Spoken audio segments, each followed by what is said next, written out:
ओम नमः शिवाय। ओम नमः शिवाय। शिव हरि बच्चों। बोलो श्री कृष्ण भगवान की जय। विष्णु लक्ष्मी की जय। छोटे छे लड्डू गोपाल की जय। अपने अपने गुरुदेव महाराज की जय। एकादशी माता की जय। अथ पाप मोचनी एकादशी व्रत कथा।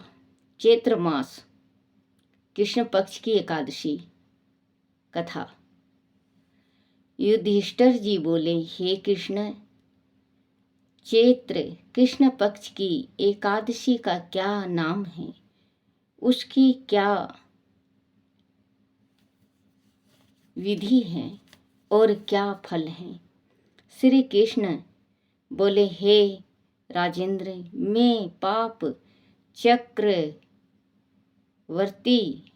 माधता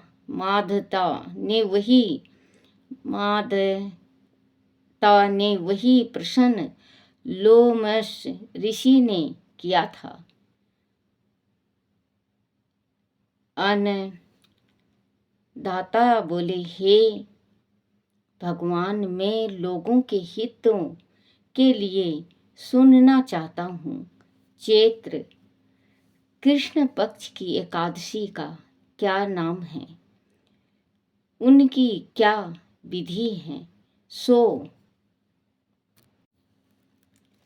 कृपा करके कहिए। लोमेश ऋषि बोले, चैत्र कृष्ण पक्ष की पाप मोचनी एकादशी है।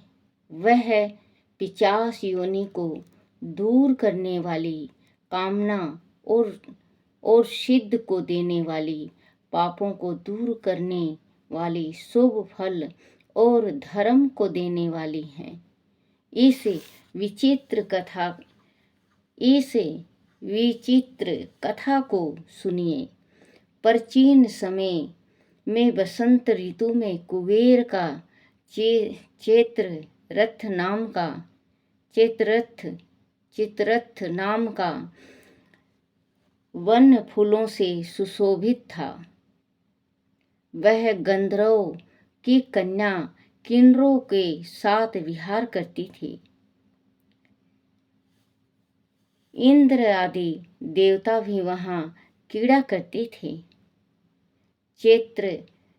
चित्ररथ वन से सुंदर कोई दूसरा वन नहीं था।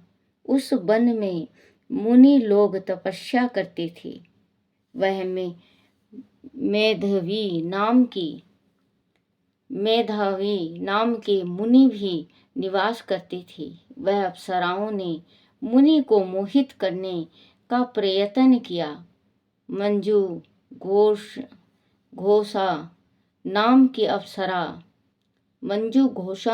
अप्सरा सोचने लगी और उसके भय से आश्रम से 1 कोस की दूरी पर खड़ी हो गई तथा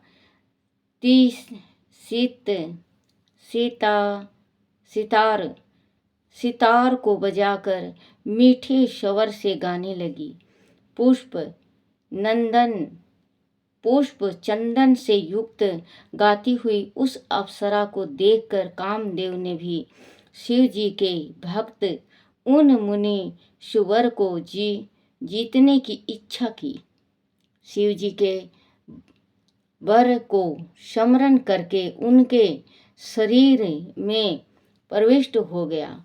अप्सरा की मकुटियों को धनुष बनाकर कटाक्ष का प्रत्यंचा बनाई।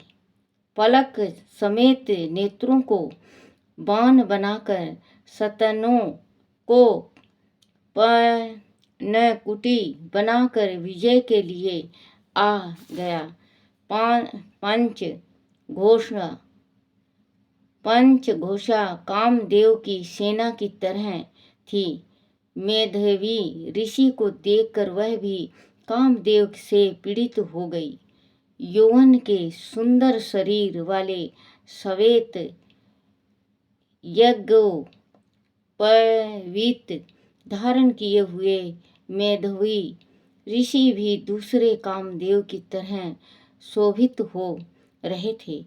मेधावी मुनि सुंदर चयवन ऋषि के आश्रम में रहते थे। मंजू घोषा मुनीश्वरों को देखकर दूर खड़ी हो गई। कामदेव के वश में होकर मंद स्वर से गान करने लगी। उसकी चूड़ी धरनी और नुपुर की झनकार से मन गूंजने लगा।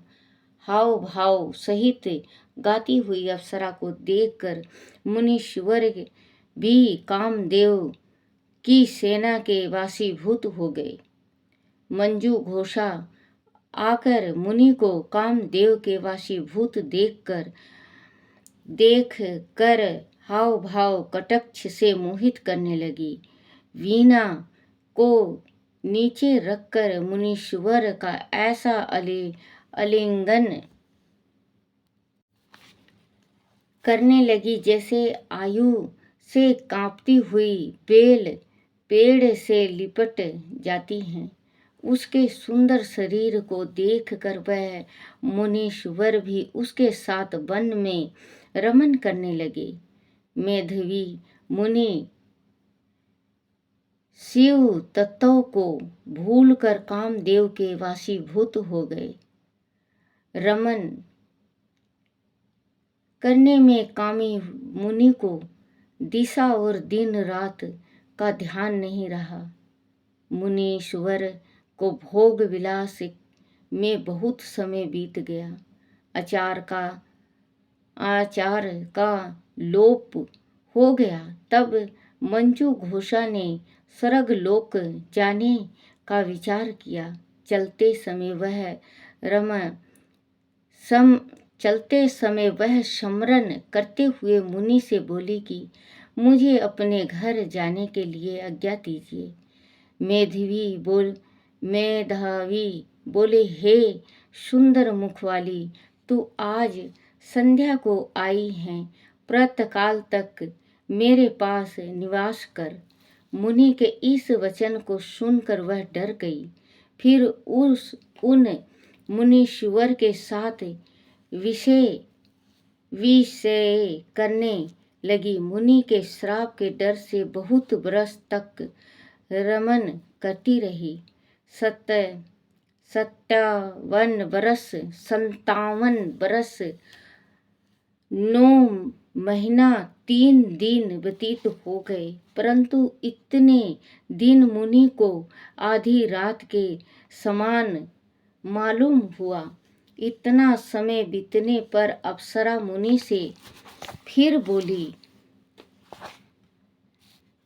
हे ब्राह्मण, मुझको घर जाने की आज्ञा दीजिए।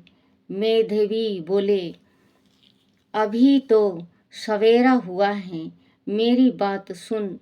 जब तक मैं संध्या करूं तब तक तू यहाँ ठहर। मुनि के इस वचन को सुनकर वह डर गई। फिर मुस्कुराकर विस्मित होकर बोली कि विपेंद्र, आपकी संध्या का कितना परिणाम है, वह समाप्त हुई कि नहीं? मेरे ऊपर कृपा करके गाए हुए समय का विचार करिए। अप्सरा के इस वक्त को सुनकर मुनि को बड़ा आश्चर्य हुआ। ब्राह्मण ने हृदय में ध्यान करके समय का अनुमान कर लिया और बोले, हे सुंदरी, तेरे साथ 57 बरस बीत गए। तप को बिगाड़ने वाली अप्सरा को काल के समान देखकर क्रोध से मुनि के होठ कांपने लगे और व्याकुल होकर बोले कि तू पिशाचिनी हो जा। हे पिशाचिनी हो जा। हे पापनी, तुझको धिक्कार है। मुनि के श्राप से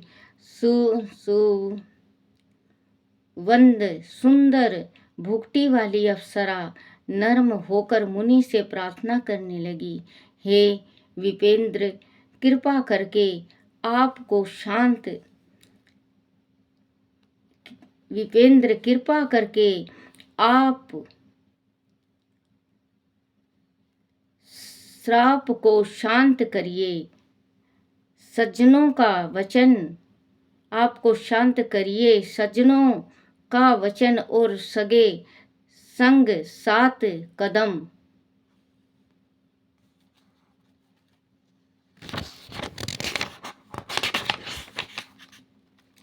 चलने पर भी फल देता है। आपके साथ मुझको बहुत से बरस बीत गए। इस कारण हे शामनी, मेरे ऊपर कृपा करिए।